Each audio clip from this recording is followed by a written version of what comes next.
قد كفاني علم ربي من سؤالي واختياري فدعائي وابتهالي شاهد لي بافتقاري. Ini kalau orang itu betul-betul niat kebaikan itu, nanti di akhirat itu jalan keluar itu ada aja. Tapi yang bahaya itu kalau dalam hati itu memang tidak niat untuk mengembalikan. Makanya di sana Allah berfirman, kamu kira saya tidak akan menuntut hak saudara-saudara kamu? Akan saya tuntut. Makanya dia celaka. Maka jangan sampai di dalam hati itu ada sedikit pun ingin berbuat dosa, itu jangan ada.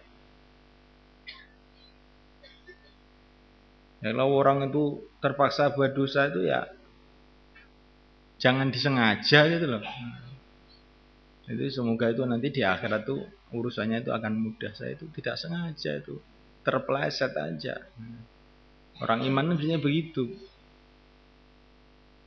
Niatnya berbuat baik aja. Umpama terjadi berbuat buruk itu karena terpeleset aja. Nggak disengaja sama sekali, nggak direncanakan sama sekali, nggak terpikir sama sekali.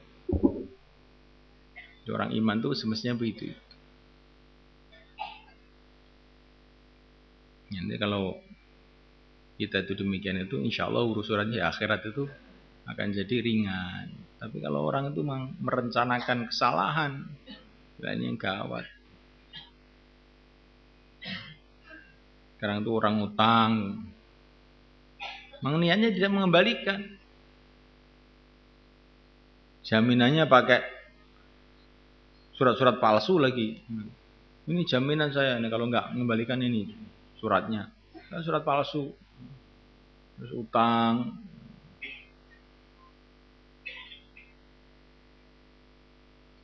ke bank. Utang ke bank itu sudah double 2 itu kalau nggak mengembalikan dosanya. Itu utang ke bank itu dengan sistem riba itu sudah dosa besar. Tambah lagi nggak dikembalikan, wah, jadi 2 dosanya. Ya, untuk supaya kita ini terjauh dari utang-utang bagaimana? Ya doa. Allahumma inni a'udzubika minal ma'thami wal maghram. Di antara doa yang diajarkan Nabi, a'udzubika minal ma'thami wal maghram. Ya Allah, jagalah aku, selamatkanlah aku dari dosa dan utang.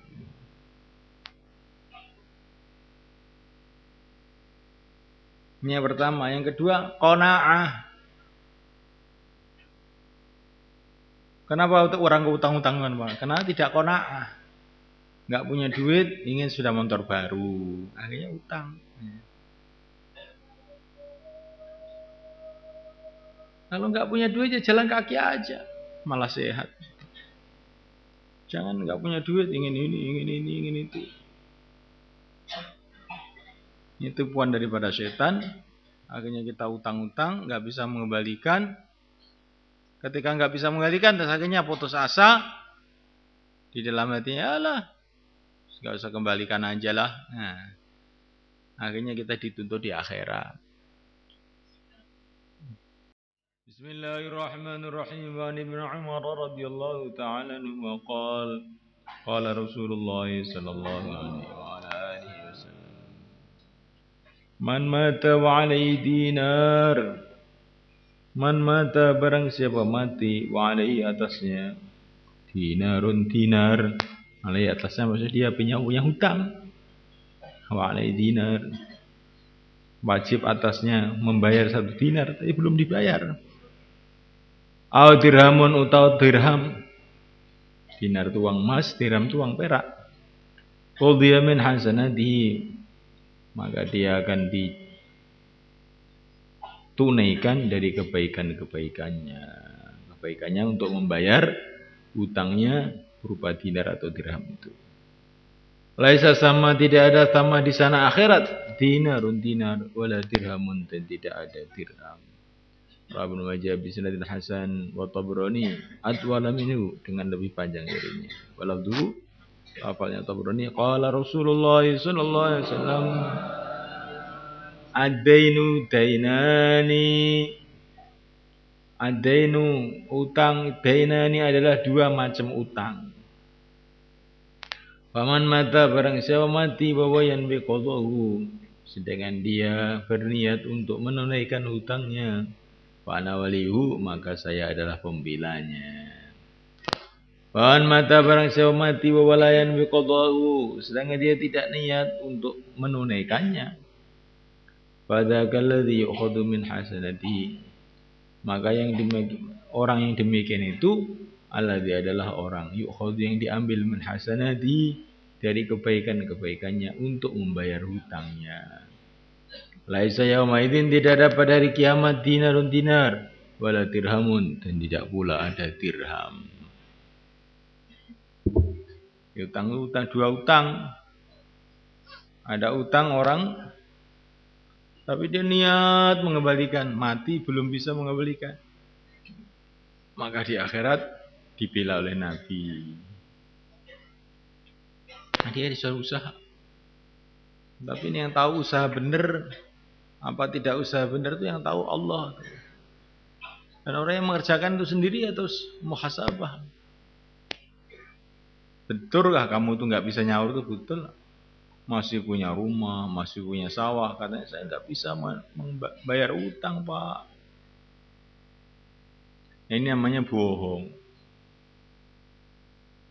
Jadi kalau punya utang itu punya rumah jual rumahnya, punya sawah jual sawahnya untuk bayar utang. Jika kamu punya harta tidak bayar utang namanya tidak niat bayar itu Bang. Nanti kebaikan-kebaikan kamu diambil untuk bayar utang pada hari kiamat. Tapi kalau memang sudah tidak punya, betul-betul tidak punya, tidak bisa mengembalikan, ini lain lagi. Nanti Rasulullah akan membantu kita dengan syafaatnya. Akhirnya orang yang kita hutang, orang yang menghutangi kita itu nanti tidak bisa menuntut.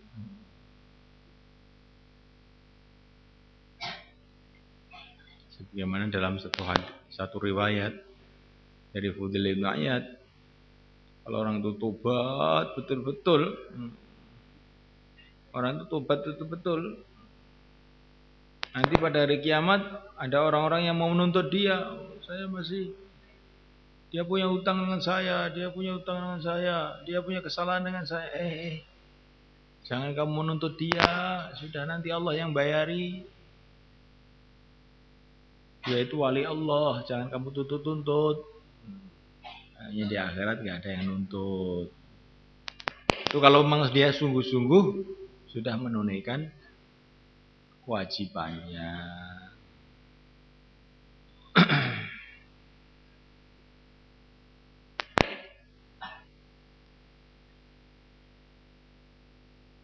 Wa kharaja al-Hakim bi isnadihi Nabi Umar radhiyallahu ta'ala marfu'an man tadayana bidainin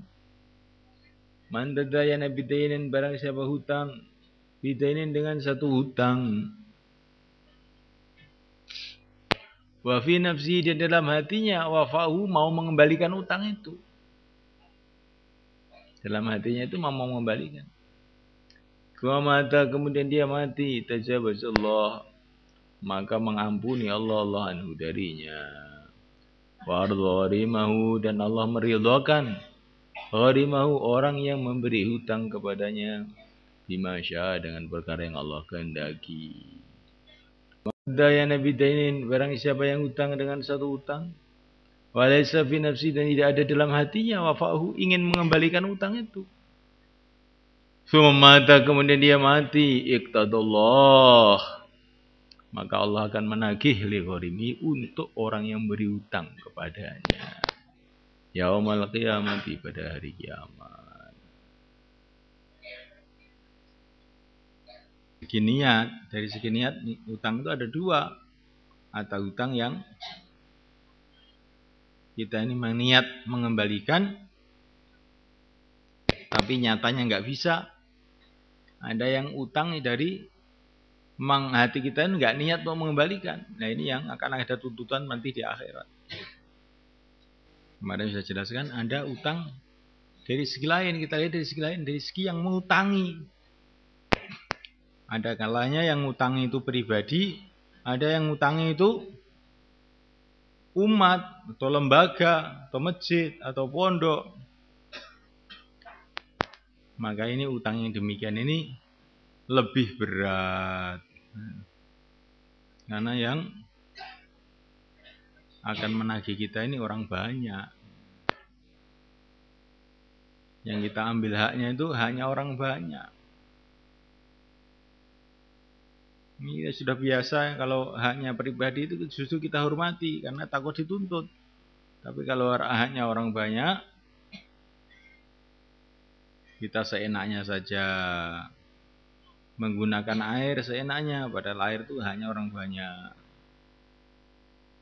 Keran dioklek-oklek sampai pada rusak. Nah, ini keran ini hak miliknya orang banyak, itu bahaya itu.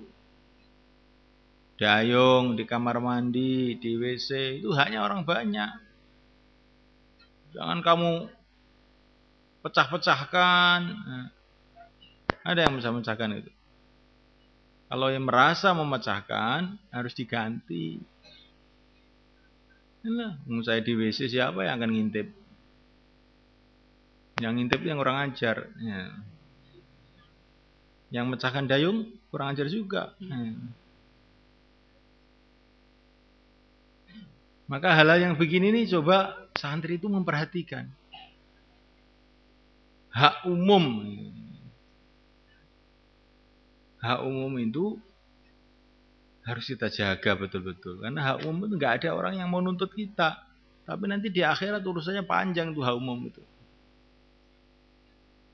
Kalau kamu sedang keluar, jangan menggunakan listrik sembarangan. Nggak ada perlu menghidupkan lampu. Akhirnya listrik itu bayarnya lebih besar pasti. Gara-gara kamu keluar di situ, itu namanya kamu mengurangi haknya orang situ. Kalau mau baca ya bawa lampu sendiri. Sekarang ada lampu-lampu yang untuk baca itu. Jadi kita betul-betul kita jauhi mengurangi hak orang Islam. Terutama hak umum, yang umum dikurangi di mana saja. Paham itu, kawan?